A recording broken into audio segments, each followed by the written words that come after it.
near me.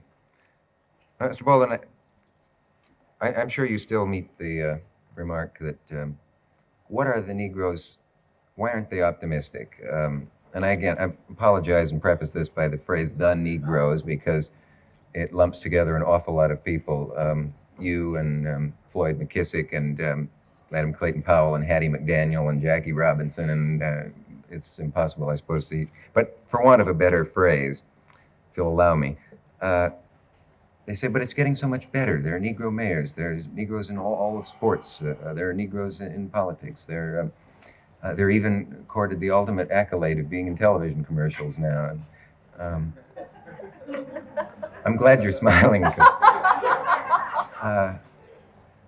Is it at once getting much better and still hopeless? Well, I don't think there's much hope for it, to tell you the truth. As long as people are using this peculiar language. It's what I was trying to convey before when I said that it's not a question of what happens to the Negro here, or to the black man here. That's a very vivid question for me, But the real question is what's going to happen to this country. I have to repeat that. Now, if Negroes, don't seem to be very optimistic, it's not because they suddenly all changed from happy, shiftless, dancing darkies down on the levee, picking all that cotton and singing praises to the master. They've not changed at all. They never were optimistic. All one's got to do is listen to Swing Low, Sweet Chariot and ask yourself what that song's about. Or try to really listen to what Ray Charles is really telling you. We have lived under these intolerable conditions for how many years? Nearly 400 years. We have evolved a certain kind of style to meet it, and a lot of that has been involved with the lies we had to tell to you, and the lies we had to tell to you, this compounds the disaster you believe because you wanted to believe it. But obviously you knew, every white man knows, that he would not himself, lying track for nothing. He would not himself allow his child to be sold from him as though the child were a mule. He would not himself allow himself not to have the autonomy of his own house and his own woman. He would not himself pick all that cotton and carry it to market just because he loved white people. We all know that. And the word Negro in this country really is designed finally to disguise the fact that one is talking about another man, a man like you, who wants what you want. And insofar as the American Republic wants to think there has been progress, they overlook one very simple thing. I don't want to be given anything by you. I just want you to leave me alone so I can do it myself. And it also overlooks another very important thing. Perhaps I don't think that this republic is a summit of human civilization. Perhaps I don't want to become like Ronald Reagan or like the president of General Motors. Perhaps I have another sense of life, which in fact my situation here has forced me to trust. And perhaps I know more about you and your institutions than you know about me. And perhaps I have a judgment on them. Perhaps I don't want what you think I want. And that there's nothing you can give me. Perhaps there is something that I can give you. Where do you stand in relation to the Negro figures in the media that we see who frighten us the most, and maybe some of you the most, the ones who want to burn it down, demolish it, the ones who have totally given up? I assume you haven't totally given up. Well, I'm still alive. There's still breath in me. And so as long as breath is in me, I will never give up.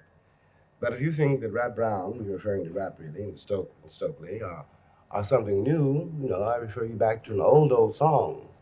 No one even knows who wrote it. And it's supposed to be spiritual. It's supposed to be about, Christian church, but it really is a slave revolt song. The man says, if I had my way, little children, great God, if I had my way, I'd tear this building down. It is not new for me. We've always felt that. It is new for you. And if we were white, if we were Irish, if we were Jewish, if we were Poles, if we had, in fact, in your mind, a frame of reference, our heroes would be your heroes too. Nat Turner would be a hero for you instead of a threat. Malcolm X might still be alive. It is that you can face in some ways. The discontent of white people, when they rise, they are heroes. And everyone is very proud of brave little Israel, a state against which I have nothing. I don't want to be misinterpreted. I'm not an anti-Semite. But when the Israelis pick up guns, or the Poles, or the Irish, or any white man in the world says, "Give me liberty or give me death," the entire white world applauds. When a black man says exactly the same thing, word for word, he is judged a criminal and treated like one, and everything possible is done to make an example of this bad nigger so there won't be any more like him. Now, you can do this if you like, until your party is over. But I know, after all, who my heroes are. And George Washington is not one of my heroes, for example. Neither is Booker T. Washington. What the American public has always tried to do is to accommodate me into a system which is always meant to my death. They want me to become an accomplice to my own murder. That is what you really mean by integration. That's impressive. I didn't understand it. That last sentence. Stokely Carmichael says, and he's quite right, that integration is a euphemism for white supremacy. The truth is that we have been integrated here since we got here. That is not what the battle is at all. If Negroes in this country, arranged from every color under heaven, from yours to mine, to people even blacker than me, that gives away the history and tells us what happened. Or as an old black woman once put it to me, to sum it up, she said, "White people don't hate black people. If they did, we'd all be black." That's something you got to face. You, the American Republic.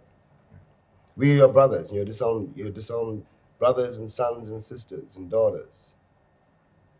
You got to face that. There's a sense in which I don't think you answered my question, and we will doubt. be back in a moment. Stay with us. Mr. Baldwin, I guess what I meant by not answering my question was this. You get a kind of simple idea of what Stokely Carmichael and H. Rap Brown mean, and it's maybe because we may not read their words in complete form, but we see them for a minute on the news, and they're yelling, "Get guns, burn," so forth.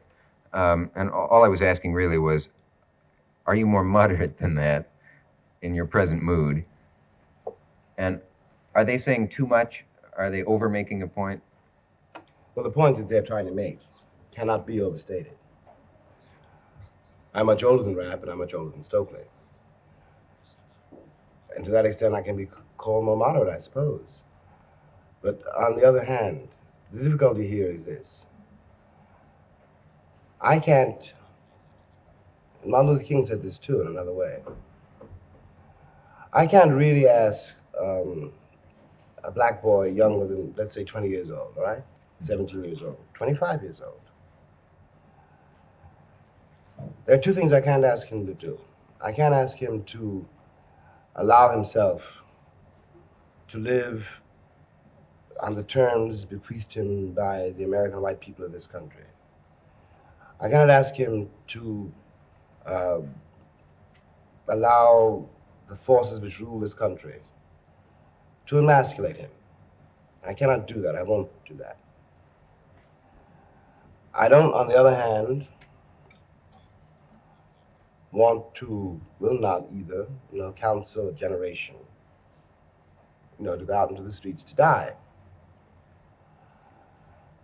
But there is nothing in the evidence offered by the book of the American Republic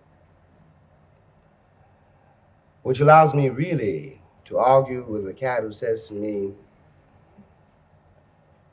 they needed us to pick the cotton, and now they don't need us anymore. And now they don't need us, they're going to kill us all off, just like they did the Indians. And I can't say it's a Christian nation. Your brothers will never do that to you because the record is too long and too bloody. That's all we have done. All your buried corpses now begin to speak. I can't depend on the American moral credit to save some of the people whom I love. But you don't have that moral credit. You told yourself, yourselves, and us for all these years nothing but lies. Now, I want you to understand something. I'm not interested in making an accusation. I'm not even talking about the past. I'm talking about the present. This is not an accusation. It is a plea for the life of this country. Because no matter what I say, no matter what Martin said, the despair in the ghetto, the despair throughout the country accumulates with every hour. And people grow up much faster than you think they do. People are uptight about Stokely now because he said black power. No one is concerned about white power, which is now wiping out Southeast Asia. No one's concerned about the white power, which keeps my children in the ghetto, which does not educate my children, except to become inferiors. This is power. And when the Republic reacts as it did to the linking of the two words, power and black, it's a confession of what the country has done with its power. Have you ever thought that there might be a basis for prejudice against Negroes specifically that is maybe deeper than anything anybody has said yet? I don't mean that I'm about to say it, but I mean by this, is it possible that you always have to deal with the prejudice against Negroes separately from almost all other racial prejudices? And has anyone ever offered a theory that it's something unrational, something sub-rational, some almost tribal, irreducible fear of the color black or something that may put that kind of prejudice into another category? A great many people have suggested that. But I'm not sure that I entirely buy that. I was lucky enough, or desperate enough, to live outside this country for a while. And I observed, that if I walk down the streets of Paris or Stockholm or Istanbul with, Phyllis, for example, nobody even noticed it. The only people who really get uptight when they see a black boy working with a white girl, for example, are Americans. And I've seen this a thousand times. I've seen it once. We're walking down the street, she and I, talking to each other, minding our own business. Or I'm walking down the street by myself, and here comes, somebody, with his girl. And something happens in his eyes, something happens in his face. I don't want his girl. I haven't even seen him. I don't care what they're doing. But something stiffens in him. Some trigger goes off in him. As I'm going to steal the girl. Well, it isn't because I'm black. It's because people pay for what they do. It's not because I want to steal his girl. He's uptight about me walking down the street, or uptight about Phyllis and me walking down the street. He's uptight because of some buried guilt. He knows what he's done. People always know. They pretend they don't, but they know. I don't want to rape, white women. But, I know how many of my women have been raped. And I know by whom, and so do you. Now, in fact, I don't think anything in the black ferment of the Black Revolution really involves revenge or is vindictive at all. It is the white imagination, the guilty white imagination, which makes this out of it, and it's this which paralyzed us in all our social activities. It's the reason no one knows anything about the labor unions, the schools, the situation of the people in the ghetto, nothing about the police, who are a very real menace to every black cat alive in this country. And no matter how many people say, you're being paranoid when you talk about police brutality, I know what I'm talking about. I survived those streets, those precinct basements. I know, and every black cat in this country knows, what the policeman is really like. And furthermore, I'll tell you this. I know what he was like when I was really helpless, how many beatings I got. And I know what happens now because I'm not really helpless, but I know, too, that if I haven't got the presence of mind, to do whatever I have to do, he doesn't know that this is Jimmy Baldwin and not just some other nigger. He's gonna blow my head off just like he blows off everybody else's head. And this is done with the will of the state, and this cannot be overstated. It can happen to my mother in the morning, to my sister, to my brother. It's only now beginning to be born on you since it's happening to your heroes. What has happened all these years to us? For me, this has always been a violent country. It has never been a democracy. Right. I do get the feeling that you overstate for rhetorical purposes sometimes. And when you say the thing about the policeman, the simple phrase once come to my mind, but there are some good policemen, in the sense that when you say, I could never vote for the Republicans as long as Nixon is in the party, or I could never vote for the Democrats as long as, who shall I say, Senator Eastland or... Senator Eastland, for example. But that leaves no door open. There's no hope then. Door to what? Let me try to make it very clear. What I'm saying may be stated badly or awkwardly, but what I'm trying to say cannot be overstated. No tongue can overstate it. It takes you a long time in stammering to state it. I agree. There's no eloquence equal to the race problem. And of course there are some good policemen, yeah. No doubt.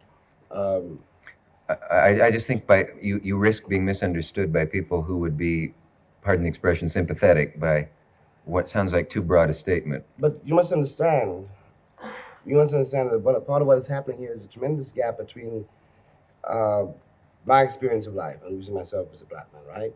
And your experience of life, you as a white man, okay? Right. And you say sympathetic, for example. But you overlook, I hate to put it this way, this may sound like an overstatement too, that I, historically speaking, have lived here with your sympathy, for a very long time. It may have occurred to me now that if I could live with your sympathy as long as I have, I can possibly live without it.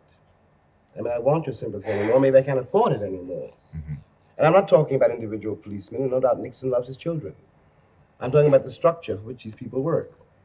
Yes. Policemen in the ghetto are not there, no matter what liberal newspapers may say, are not there to protect my life. They're there to protect your property. Mm-hmm. Stay with us. Stay with us. We'll be back after this message.